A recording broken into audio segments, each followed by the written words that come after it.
Look at him. We are live, everyone. We are live. Welcome, everybody, to a very special episode, I may say, from the Entrepreneur's Evolution. Ooh. Today, we are going to talk about lockdown rituals. How to have a strong mindset in lockdown, how to maintain a healthy mindset in lockdown. And we're going to tell you what we do to stay sane if you're cooped up in your house. So, for all our viewers, again, please let us know from which country are you watching, because we are very curious where you are. We'd love to know where you live, what our audience is, and if you have any questions or comments, then please put them into the chat, and then we will answer all of your questions. So today we decided to, most of us, bring our pets to the show. Now I myself actually have many pets, and this is one of my beautiful 4 pets. This is Gypsy, and for me, pets also mean stress relief because they give you so much love and attention. If you're petting them, then you're releasing stress, you're relieving stress, and it's just such a beautiful way, of adding to a nice mindset. And I'm just gonna let her go now. But let's go to the other participants who have pets. Dog Bruno, you have your amazing dog with you. Yeah. So what does it mean to you? How does he help you maintain a healthy mindset? Yeah, he helps me because he always wants to go for a walk, so I can't be too lazy, which is nice.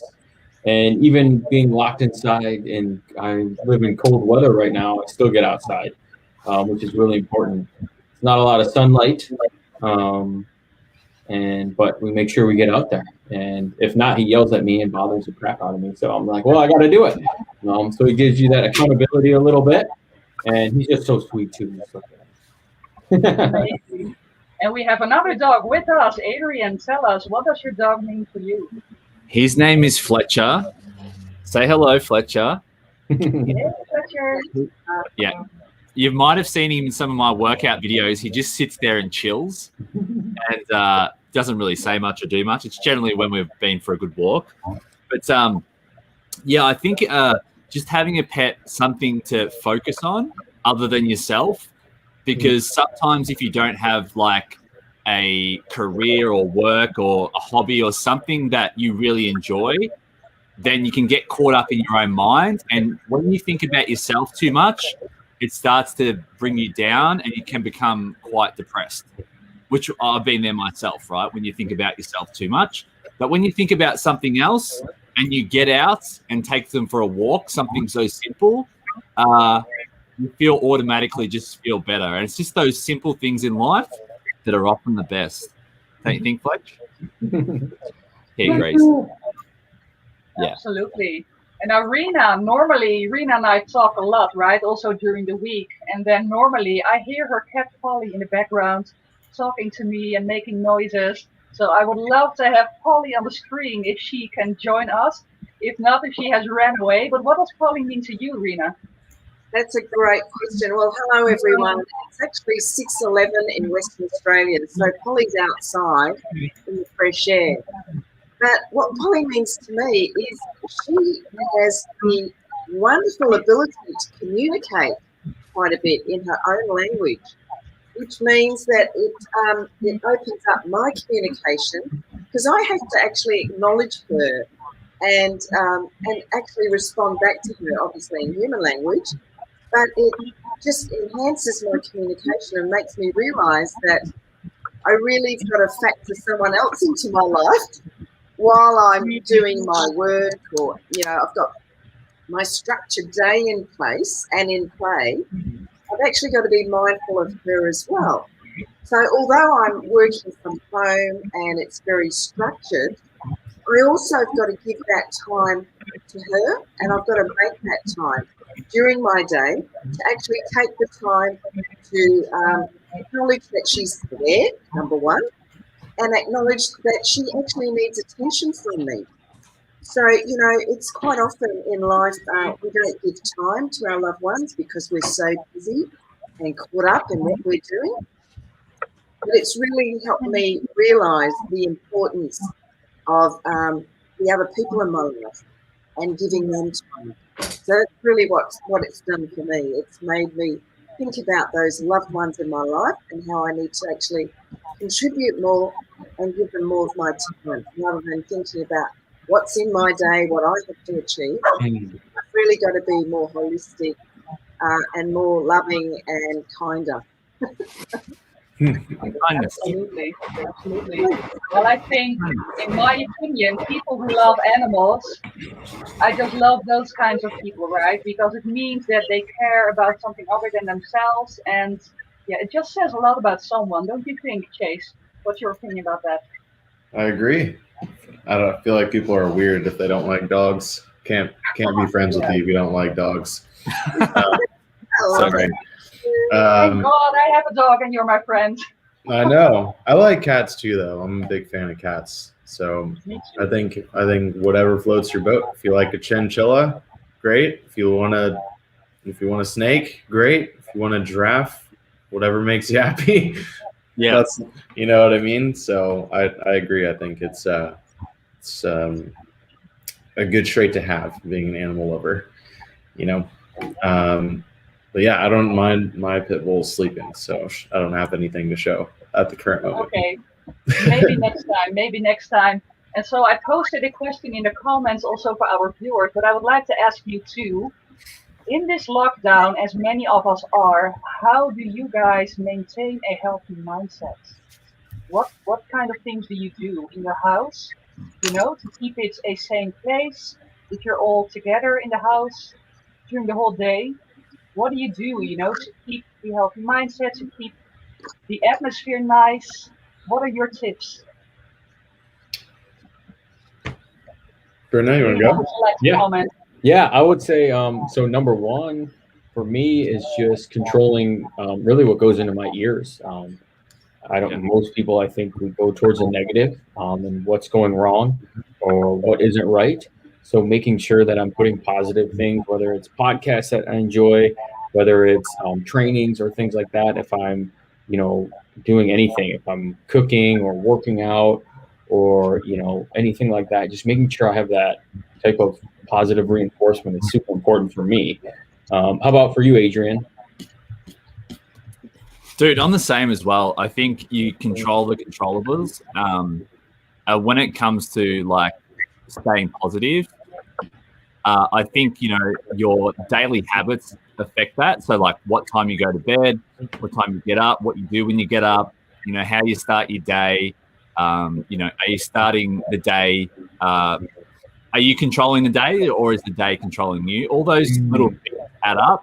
We all know, like, getting out, get moving, eating well are going to make a big difference, and using the right nutrients for your body is probably going to support that. But essentially just surrounding yourself with, positive-minded people as well that are on the sort of the same page as you. And just, getting out of your comfort zone and interacting, socializing online makes a huge difference. But yeah, just serving others. I think that's the best way to bring positivity, serving others. Because that way you're not thinking about yourself all the time. That's true. And I think for me, for the last couple of months, I've been in the house with my kids, teaching them online and having to work at the same time. And I can tell you that is a huge challenge to keep your energy and also to stay positive. So I have these things that I do when we start the day.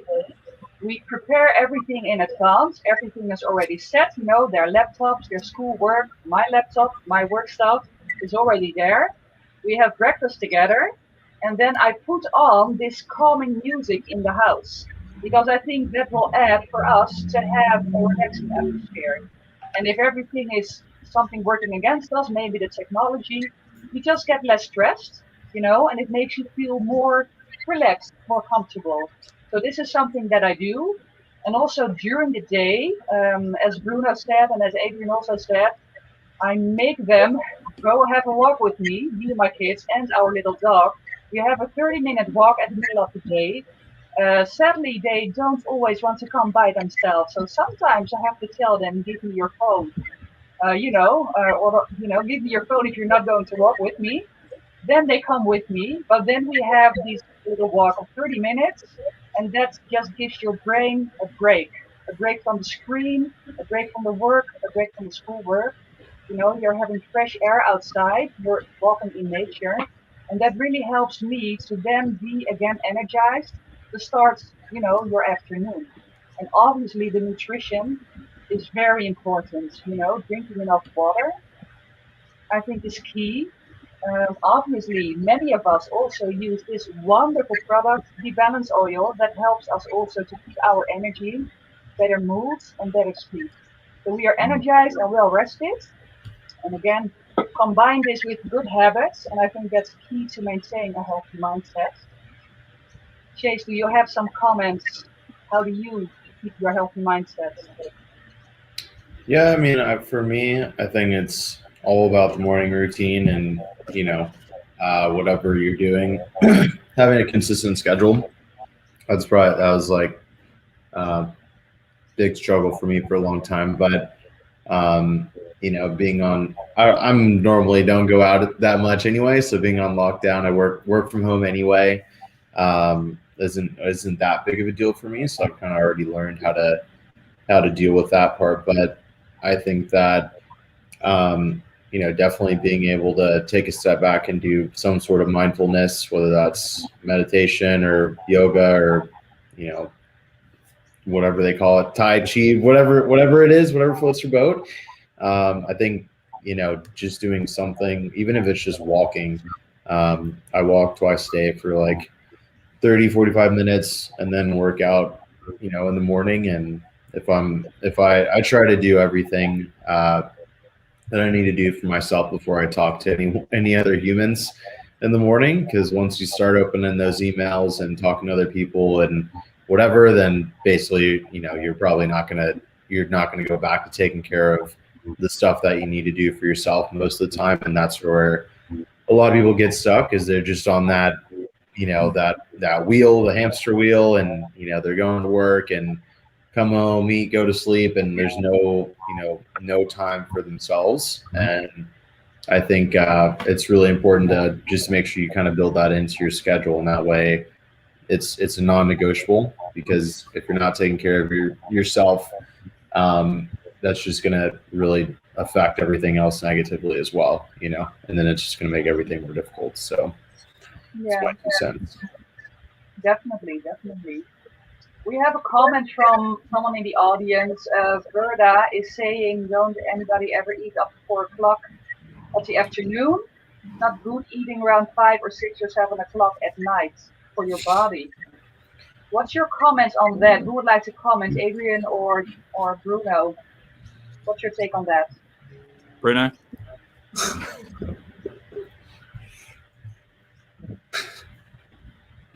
Can't comment. I'm muted. I mean, my opinion on eating is you gotta, back to what Chase said about having a, schedule, and having that consistency. That's whatever is going to work best for you. Yeah. And I know we hear that a lot, but, I think if you're working from home, if you own your own business or something, for me, it's when my end of my day is done with work, I try to book and put an end time on it, and then I have dinner. And there's really no science, it depends. If we're looking to lose weight or lose fat, it doesn't really matter what time you eat at all. It does not matter. It's going to work really, what's going to work into your schedule going forward. I think the biggest thing is don't eat too much too late in the day, because that can, or too late, like before you go to bed, because that can cause some issues with your ability to really get a good sound sleep with, really having all those carbohydrates and spiking your blood sugar before bed. But yeah, that's kind of that's the way I look at that. Nutrition, meal timing isn't super important. How about you, Adrian? What do you think? Mate, I just want to say you'd be horrified if you seen what I ate last night before bed. It was 2 hours before bed. But anyway, more importantly, I think... What was it? Hold on, what was it? I'll tell you in a sec. But, so I think when it comes to nutrition, you've really got to find what works for you and that you can sustain over the long haul. Sustainability, like most people can't sustain the way they eat, right? especially if they want to, if they have a specific goal in mind. So I think, look, find what works for you, what doesn't cause any inflammation, gut distress, it doesn't impact your energy, and just do more of what works and less of what doesn't work. So, like, humans are the only species that have to be told how much to eat and what to eat. If you look at any animal, they eat from the earth. So it just comes down to simple stuff, right? There's only so much nutrients you can get from the earth before you then have to get, say, an omega-3 or something like that, right? Nutrients that the body needs. But timing, just eat whenever works for you. Like, I'll give you an example. This week, I'm super busy, which means my focus is work, training, and also when I do eat, it's more important than when you actually eat. It's what you eat that matters most. Yep. Right? So what you eat matters more. And then, like, some days this week, I even said to Rena, I sent her a message. I said, today I fasted from like 8 o'clock last night till 5:30 p.m. the next day. And people are like, oh wow. But it's what I ate that mattered most. And I still got my calories in for those 2 meals. And I wasn't full. Right? So it's just what you eat, when you eat it. And you know what? Just taking the stress out of it. It doesn't have to be stressful. Like, find what works for you, do more of that and less of what doesn't. And then just live life and feel amazing. Yeah. Love that. Absolutely. I think the consistency here is really important. Being consistent in healthy eating. And as Chase said, also really key, having that kind of a morning ritual that sets you off with a strong mindset at the beginning of the day. Rena, you are an early bird. Please tell us about your morning ritual. Absolutely. So what I try and do is I try and keep it as natural as possible. So the first thing I do is meditation. Chase talked about mindfulness. For me, meditation is so important because it just clears away the cobwebs from the night before. And it really helps me to start my day with clarity and positive thoughts.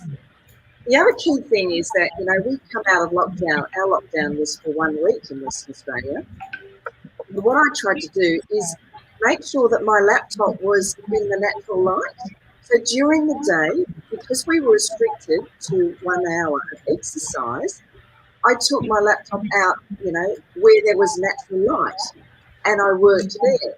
And I had a little bit of nature around me, so I was able to appreciate the flowers, not only look at them, but I started to smell them. So I went deeper into nature. Now, Gail A has just said that it's winter where she is and it's too hard to go for a walk. Gail, just in response to your question, and we'll throw it to the audience, but you need to find things that you can do indoors. So in my situation, what I did was I've got a skipping rope, and when I had a few minutes, I'd go and skip. So, Gail, when it's too cold to do some exercise, find things that you can actually do inside. And Adrian is amazing when it comes to those kind of solutions, because there's a lot of videos that he does doing exercise indoors. You might just want to reach out to him. But Adrian, did you want to elaborate a bit more on that? Yes, actually, the best time to exercise is now. So let's get up, right? And we can just do some star jumps just to get the blood flowing, or some of these, right? Just get the blood flowing, get moving. That's all you need to do. Don't overthink it. Get out of your chair. Have fun with the family. Do whatever makes you feel alive. Yeah, absolutely. Now, in elaboration to that, Gail, with me, it's where I am in the Netherlands. It's quite cold. It's -10 Celsius. And Bruno, how cold is it where you are? Also cold, right? I think it's about the same, because it's like what is it, like 15 Fahrenheit? So I think it might be about the same. Yeah, so it's basically freezing cold here. We have ice and Literally. snow everywhere, but we go out every day, and the kids do too. They go and play outside. They love the snow, and we go have walks with our dog, you know. So we just put on a warm jacket, our mittens, our scarf, and our hats, and we go out for a walk. And then when we get in, you know, we grab a little blanket and we warm up again. But we then still go outside to have our exercise. But again, Rina's is totally right. There are great things you can do inside your house to exercise. You know, you just put on YouTube or whatever, find yoga, and there's so much stuff on there, right? But better yet, join the Facebook group of Bruno and of Adrian and see what they do for exercises because they are amazing at this. Yeah, absolutely. I think I heard there's no such thing as bad weather, only bad clothing. So That's a good one. There you go. There you go. I mean, it still sucks when it's cold, but I heard someone say that. Yeah, I actually don't mind the cold that much. What I don't like is when it rains a lot. I don't like going out when it rains. So then, okay, we go a little bit, you know, but that's kind of. I actually don't know why they call it. In the Netherlands, we say dog weather. When it's raining really hard, we say it's dog weather, but the dog doesn't like it. So I don't understand where that's coming from. We say, well, Americans, what do we say? Raining cats and dogs? Is that's a Raining cats thing? and dogs. Yeah. You guys ever heard Yeah. that? I don't know. That's the thing people say. I don't know what that means either. But Me either, because the animals don't like it either. So yeah. where's that coming from? So we have a question. Again, a nutrition question. So one for Adrian or Bruno. Is having a glass of hot milk before going to bed good for sleep? Adrian? That's a good question. I think when it comes to sleep, the bedtime routine is probably more important than like what you consume, like food wise. So like, obviously, you want to have a meal that has like some, you know, a little bit of carbohydrates, proteins, and fats, just like a balanced meal. Just so your body, because the body usually wakes up at night because of stress, and that's usually can cause by nutrition, right? So that's what can wake you up if you don't have your blood sugars aren't stable. So yeah, by all means, have a glass of milk before bed. But what we've found to work really well to help relax the body is like magnesium, a good quality magnesium that just helps you relax and it helps your body to energize for the next day. So yeah, by all means, have a glass of milk. Test it out. Maybe test it out like an hour before bed, and just do more of that. Like, it's all about just testing what works for you, and happy days. Totally agree. And you know, that's a perfect point you're hitting on. So sleep obviously is also very important to having a healthy mindset. So do you guys have any rituals that you do before you go to sleep that help you to rest better? Team, I've got a jet. Thank you, everyone. Love your work. Reach out anytime, and you rock. See you next time, Adrian. See ya. Same here. Bye. Yeah, I've got to go as well. See you guys. Work out early in the morning. You get tired then later in the day. That's my so tip. true. Bye. So, Rena, would you like to talk about what you do before you go to sleep that helps you rest even more? Absolutely. So I really try and wind down as much as I can, and I detach myself from social media an hour before I go to sleep, and I find that really helps me have a deeper sleep and a more peaceful sleep where my mind's not so active and I can actually relax. So for me, sleep's really, really important. And that's what I find really helps me, Tisha. Yeah. Well, Detach. those are amazing tips. Media. Detach, yes, and then recharge. So I think we talked about a lot of good things today that help us. So just to recap, having healthy nutrition obviously helps a lot. Having a good morning ritual that helps you to get that, you know, relaxed, healthy mindset also helps. Start meditating in the morning. And also before you go to sleep, you can do the same thing, detach from social media. The exercise point is very important. And make sure if you are in lockdown, there's a comment that I'm reading. Let me just show it. Someone is saying, "Nay, Jose, lockdown is not a perfect ritual at all." Of course, we know that, Nay, Jose, but I think when you are in lockdown, I think it's really good to think about how can you make the best of this situation, right? Because if you are in lockdown and you cannot leave your house as often as you want, then you are there with your family and you have to make the best of it. And that's what we wanted to talk about. Stuff that we do, tips that we can give you guys that can help you, to maintain that healthy mindset when you are in lockdown. Obviously, we do not want to be in lockdown at all. I don't like it, but it is what it is at the moment. And hopefully that will change for us all very soon. But as long as we are in this situation, I think it's really helpful if we talk about what we do that helps us. So if the audience has any tips that they would like to share that we can learn from, that would be amazing and very welcome, because then all the comments, you can read all your advices in there and we can help each other, to get through the situation. You have anything to add for this, Rena? Absolutely. No, you've covered everything off. I think the key thing is just to try and maintain a positive mental attitude. Like Tisha said, it's absolutely out of our control. Yes. It's up to us to ensure that there's harmony and peace in the family situation where we are in that lockdown situation. So please do your best to ensure that peace and harmony in your household. Absolutely. Well, I think we can end with this beautiful comment of you, Rena. So thank you all for watching, and we will see you on the next episode of the Entrepreneur's Evolution in 2 weeks. See you next time. Bye, everyone. Bye, everyone.